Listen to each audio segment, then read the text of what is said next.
Naam, ni tarehe 5 ya mwezi wa 10 mwaka 2025.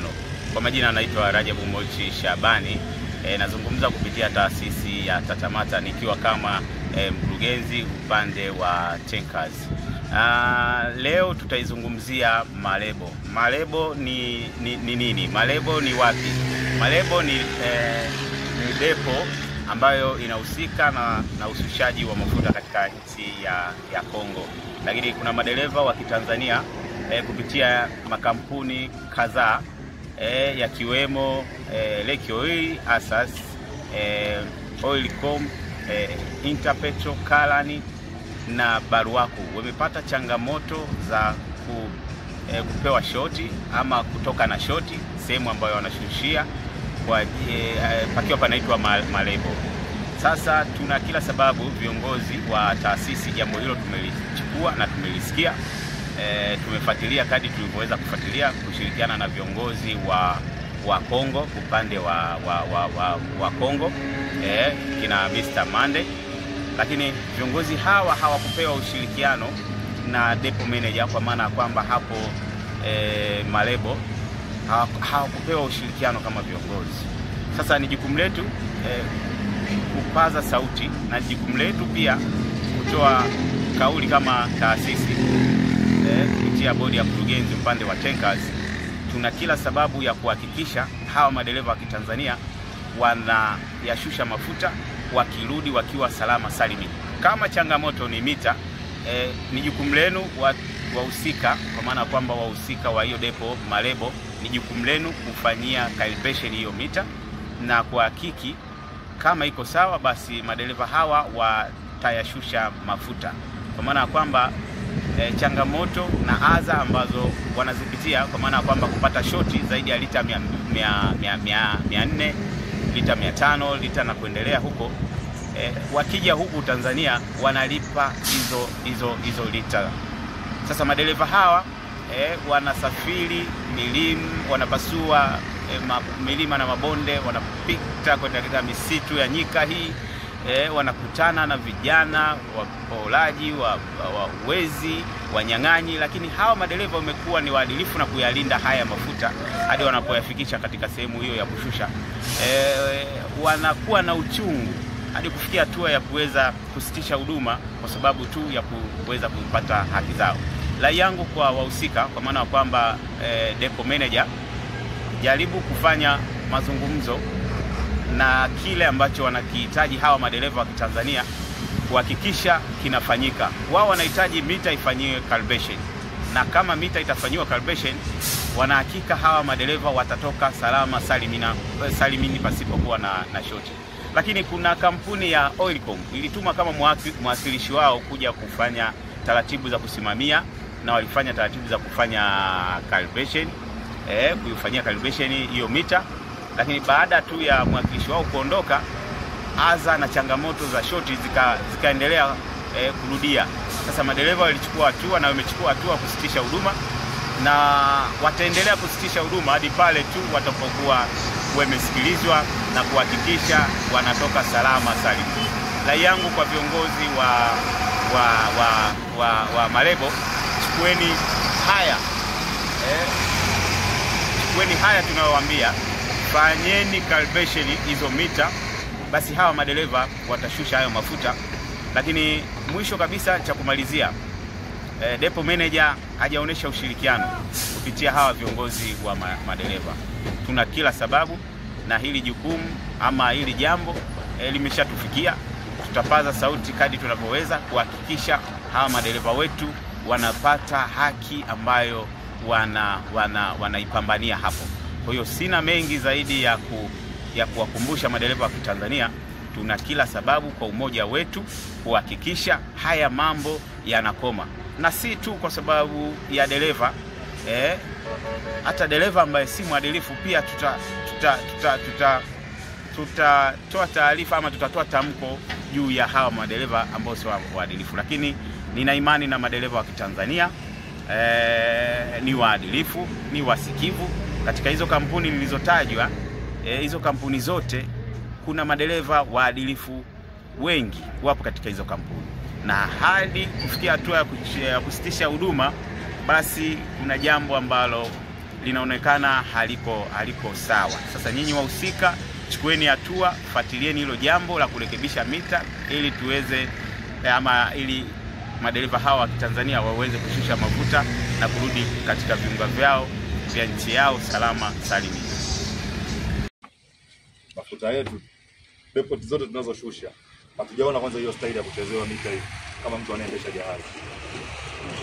Ni kitu ambacho hakipo. Sababu unapo attach hivi mita kule inasimama. Usiniambie kama mafuta lori usio kutoka kwenye tanki kwenda kwenye chemba yatakuwa yamesimama. Kwa maana yatakuwa yanaendelea kumove kwenda. Yale yanayopotea ni ya nani? Ni ya dereva, ni ya tajiri aliyenipakilia Tanzania, na dereva amewekwa kati. Sio maisha ya dereva ni kama chapati au maisha ya sponsor. Moto tu moto. Kwa ukikubaliana nalo utakutana nalo huku kwa tajiri yako, hizo utapata kwa tajiri. Au ugali wa watoto unapoenda umeishia hapa. Sababu shortage sisi ya lita 100 kwetu ni shilingi 300,000. Ukinipa shoti lita 100, ukinipa shoti ya lita 400, nimekuja kwa shilingi ngapi huko kama ni milioni 1 na kwenda? Ikiwa mimi nimelipwa shilingi 800,000, 900,000 nije Kongo, naondoka na shoti ya lita 400, naenda kulipa nini Tanzania? Au nimekuja bure? Haya, kuna mwingine wa kuongeza? Ombi la kuongeza msaada wangu mmoja. Shida iko ni moja. Tujitambulishe, unaitwa nani? Mimi naitwa Ali Haruna Kapu. Shida iko ni moja. Kote tunapopakilia, tunapakia kwa mita, tunapima kwa stiki, tunahakikisha mafuta yapo ndio yalipo kwenye magari. Kwa hiyo ombi langu kama itawezekana ni bora tushushe kwa stiki. Kwa sababu ndio mafuta tunapakia na ndio yanaonekana kama. Lakini mita ni kitu ambacho mtu anaweza kukichezea kitu kwake. Anaweza kurudisha ikazidisha kama jana usiku ameingia na tochi hapo, wamezima umeme wakaingia na tochi wakaanza kurekebisha kule mita kuanzia saa 12 mpaka saa 3 wako wanarekebisha. Haya, mwingine mita inatakiwa iwe na siri, inatakiwa na siri ya usiseme. Hakuna ngeni sasa mnakaa kimya tena. Haya, asanteni sana. Nafikiri kati yenu kuna wengine ambao nimekwisha kukutana nao kwenye ishu kama hii. Sawa? Sio mara ya kwanza kwangu, mimi sio mara ya kwanza. Ilikuwepo pale Sepkongo pale uwanja wa ndege. Tulienda huko, tuligombana nao wale wazungu mpaka tukaleta polisi. Mimi huyu mnayemuona hapa mpaka nikaleta polisi. Kwa sababu walituambia muwezi kuingia ndani, hamuna na barua ya serikali, hamuna na nini. Sasa walipojionyesha kwamba wao wanataka kujionyesha kwa wana nguvu sana, sisi tulitumia nguvu zaidi yao. Na tulifanya utaratibu wa kupakia gari moja kwa mita yao na kushusha gari moja kwa mita yao. Tuligundua mita zao zote sili ya OCC ilikuwa haikuwepo.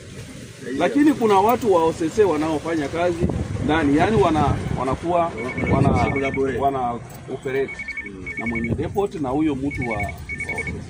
Sasa sisi tulipotumia nguvu zaidi yao, wote wakaogopa na vitu, nafikiri wanaoshusha kule hivi. Ninachowaomba, mnajua nguvu yetu sisi viongozi ni ninyi madereva. Na kila siku wanaotuangusha ni ninyi madereva. Kwa sababu sisi tunaweza tukawa na msimamo, lakini nyuma yenu kukawa wengine, kama ni bosi wake, kama ni nani kampigia simu, hebu nenda shushe, hebu nenda ufanye. Sasa sisi tutakuwa hatuna na nguvu ya kuweza kufanya nini kuendelesha hilo zoezi. Wawili au watatu wakianza kushusha, unaona, ninyi hapo mtakuwa tayari mumesha tuangusha. Nataka kitu tutakacho kizungumza hapa na kifanyike, na itakuwa ni mafunzo kwa wengine watakao kuja. Kwa sababu hawa wote kama ni Wahindi, kama ni wanani, hawako juu ya sheria. Hata kama mnasema Kongo ni pesa yenu ndio inaweza kumaliza shida zenu, kwa sababu kuna wengine madereva waliniambia hiyo kauli. Anasema mbona Kongo sisi ni pesa yetu ndio inamaliza shida zetu. Sawa, lakini watakaoona kwamba sisi tutawasimamia na kuwasaidia, tutaenda pamoja. Sawa? Kitu tutakachokisema leo, nataka tujipange, tuwe wavumilivu, kwa sababu hili zoezi haliwezi kumalizika leo au kesho. Unajua leo ni Jumamosi, kesho ni Jumapili. Yaani inaweza ikaanza process ikaanza Jumatatu. Unaona? Sasa tuwe wavumilivu. Tuweke nguvu yetu kwa pamoja kusudi tufanye nini? Tushinde. Ni vita ambayo tumeianzisha. Mnaona ni uchumi wa mtu ambaye anainvest pesa yake. Sasa anaona kama tunamuingilia kwa faida yake. Hiyo shoti mnayopata nini? Yeye anaipata kwake ni faida. Ni hasara kwenu, lakini kwake yeye ni faida. Tunaelewana? Kwa hiyo tujipange, tuweke nguvu yetu kwa pamoja kusudi ili tutakalolifanya iwe funzo kwa watu wote.